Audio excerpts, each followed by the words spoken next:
Oh, hey, you guys. Hey, thank you for coming back. It's good to see you, and it's good to see me. I'm glad I showed up. Okay. I actually didn't show up last week. Whoa. Or no, or was it 2 weeks in a row? I don't remember now. Ooh. Hey, did you guys show up? Did you guys come? Did you have fun without me? Well, I mean, actually, yeah, it's like a million options. Well, okay, a million options is probably like a dramatic understatement. But yeah, no, you guys probably did show up here in the YouTubes and have fun without me. But hello there, I guess is all I mean by any of that. How's it going?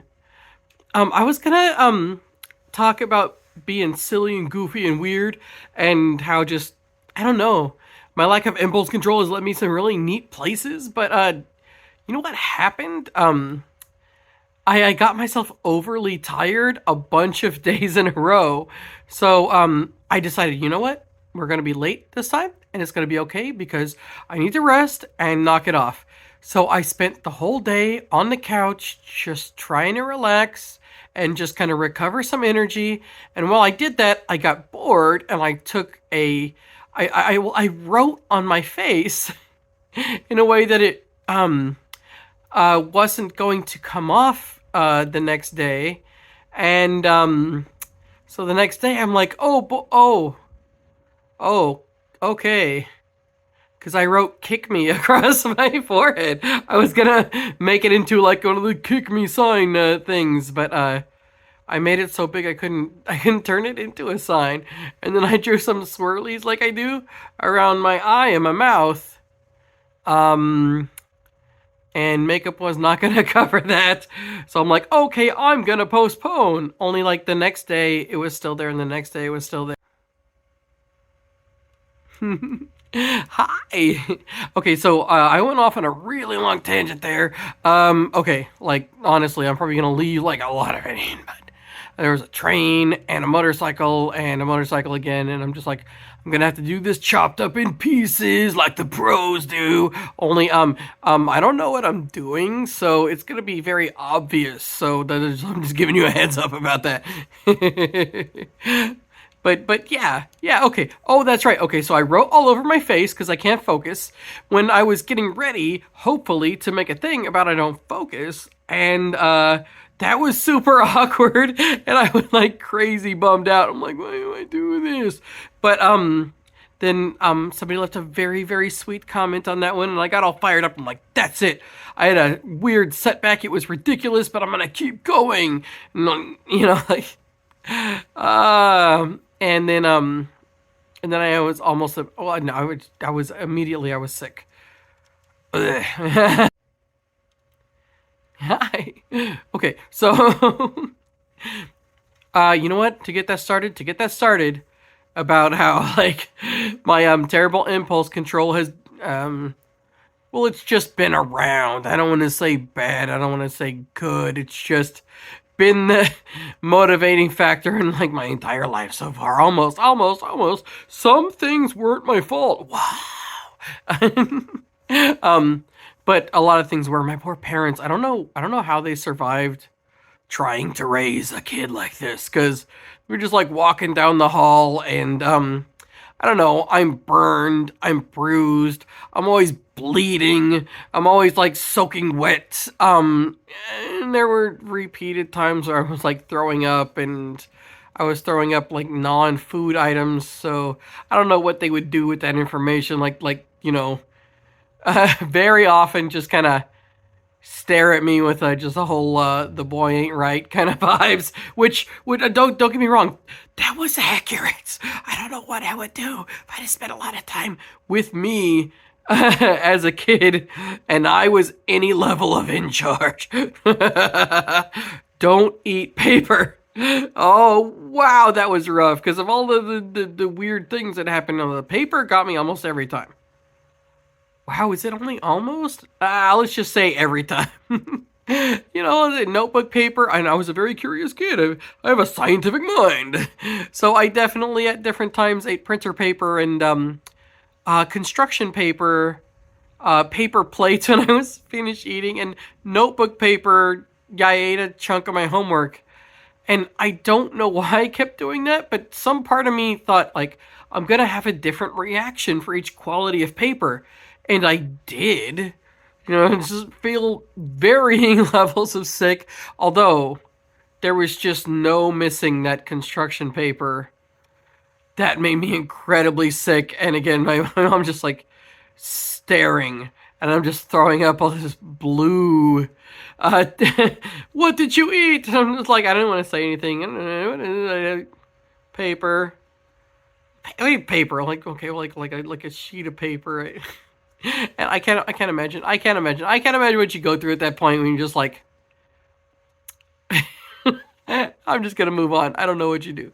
Although, yeah, and then it's not like I got over that. It's not like I just do like weird stuff to my face and say crazy stuff and um am intentionally distracting to my cancer doctors that are trying to save my life and all of that. Every single nurse I've ever come across. Hi, how are you doing? I'm very friendly. Now I'm gonna be distracting. Oh, I'm weird. Anyway, yeah. So just give you a feel for just I'm not doing this for like this. I'm just there's something wrong with me. Like yeah, I remember this one time in junior high, and this again, I have a very scientific mind. You see, I'm sitting there eating lunch by myself, like always. Everything was too weird, and the kids are just like, back off, go away.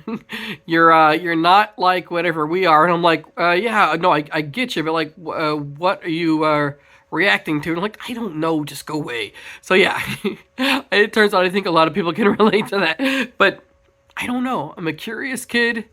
There was an apple, and I'm just like, I wonder if I can get this apple stuck so far in my mouth that I can't get it out. That like I like genuinely am helpless. And the answer was yes. I didn't take my lunch and go off and sit in the field. By the way, I'm just at a table and yeah. Oh well, apparently it's like I pushed it so far to where there's barely any give between the upper and lower jaw, and when it was just there just felt like something might get dislodged, bite down, stuck. And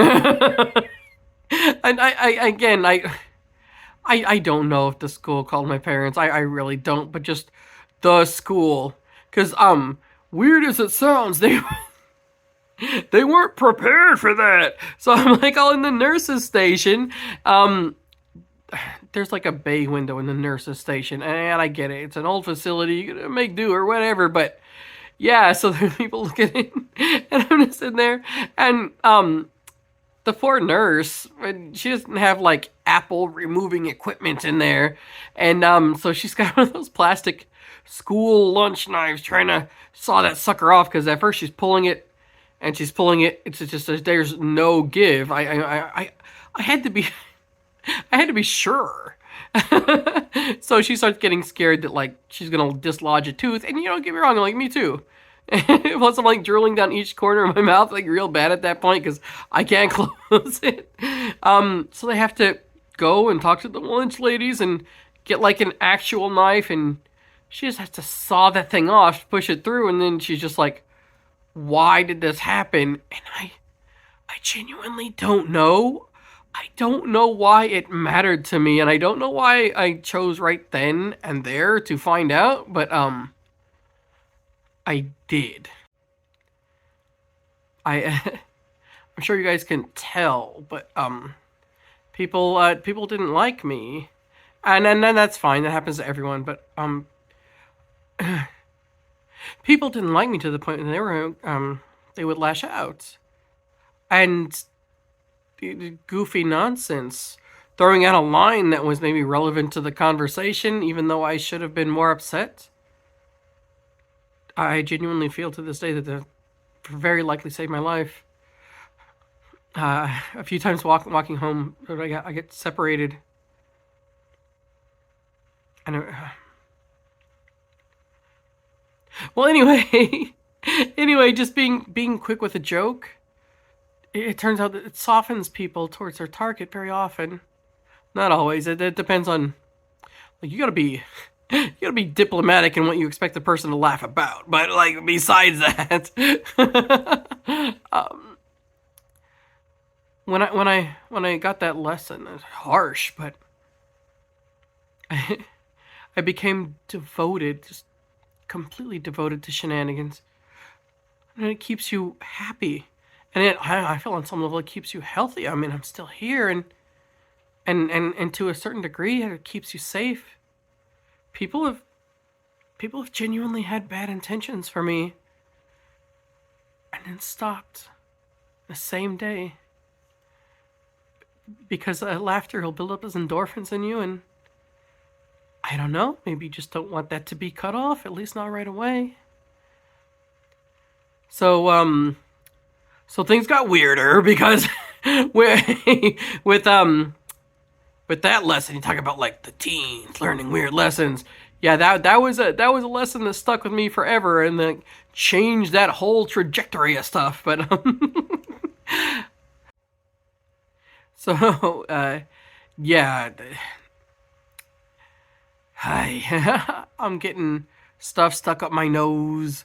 Okay, I got a dime stuck up my nose, and we're just clawing at my face, being like, "Look, look, you're gonna get punished eventually because you act ridiculous, but this is not going to be what takes you down." I remember just ruining my only pair of pants that wasn't ruined, climbing a tree, and my kids asking me like, "Well, that's rough. How old were you?" And I just, very non-linear storytelling, or like whatever. They're like, yeah, like, how old were you? Because they're just like thinking about this as a story about being extra broke, and because I got a million of those. But actually, the time I ripped my one pair of pants climbing a tree and wasn't sure what to do, I think I said like, I was like, "Oh, kid, uh 22." And they're just like, "I was already born by then." I'm like, yeah. Yeah, what are you gonna do? Hey, you know what? You're being raised by a laughing stock. I don't know what to tell you. Oh, I no, actually, I do know what to say because I say this pretty often. Look, you're the one that loves me, so this sounds like your problem. It's so messed up. But no, I tell it to a lot of people. To be fair though, it's not completely untrue. Guys, I'm a handful. Oh, I love it. But yeah, so I'm putting in random cake orders so that I can see if the bakery will write stuff on there. I'm careful. I'm careful. I don't want anyone to get in any trouble. But I will just call in an order, most especially when it's nobody's birthday, and just be like, "Yeah, can you put this? And can you make the flowers? And can you make the flowers look like this? And instead of happy birthday, will you write, I saw what you did?" My poor grandma. She picked that up for me one time and she came by and she thought she'd surprise me by getting some ice cream on the way. And then she's just like, "A nice young man helped me put my stuff in the car." And I opened up the trunk and when it opened and there's a nice cake in there that says, "I saw what you did," it got real quiet and stayed that way. I'm like, "Oh, I love you so much." Oh, that's rough. You're like, "Oh, I wonder what's wrong with her." But you know what? What's wrong with her is that she still loves me. Good job, Grandma. You did it. But yeah, my kids got all this reason to worry about me too, because like we're always having fun, we're always laughing, things are always really joyful and great. But occasionally I'll take it too far by laughing so hard that I can't breathe, and I end up curled up on the ground, collapsed, and I'm like, whatever, I'm having fun. But I guess it doesn't seem like that to a kid. That's involuntary, by the way. I was gonna say it doesn't really happen that much. It doesn't. Oh, I feel guilty. And no, it's involuntary. It's involuntary. Just like pathologically fun, you guys. But yeah, between just constant physical, mental, emotional shenanigans around, just swirling around wherever I am, and just falling on everything. I guess that's my story. I could go on, and you guys think tell I can go on, but realistically, that's enough. It's really hard to not laugh about everything, including me dying and my kid being very unwell, things around being awful and my terrible, terrible nightmares. But what saved me then, what saved me now, is the same thing that burdens me then and burdens me now will burden me hopefully long into the future. Hey guys, I'm a clown. The attempted clown, because I've never been able to be a professional, and now that I'm, like chronically ill, it's very unlikely. I'm gonna keep trying, because here's the thing.